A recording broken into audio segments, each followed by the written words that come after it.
প্রথমেই বন্ধুরা seat belt অবশ্যই আগে মনে করে সিট বেল্ট লাগিয়ে নিতে হবে। সেফটি ফিচার্স যেটা, সিট বেল্ট অবশ্যই দরকার। সিট বেল্ট খুব গুরুত্বপূর্ণ জিনিস। সিট বেল্ট না লাগিয়ে কোনোদিন গাড়ি চালাবেন না।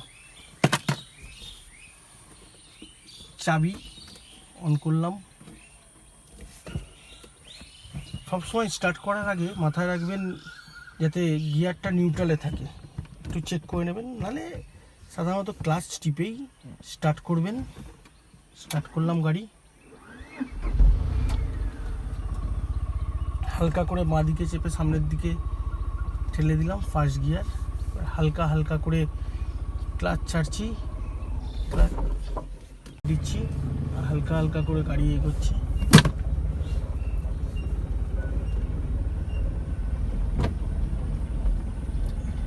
আবার 2 নম্বর গিয়ারে চেঞ্জ করার সময় হালকা করে চেপে পেছনে ছেড়ে দিলাম। 2 নম্বর গিয়ারে গাড়ি।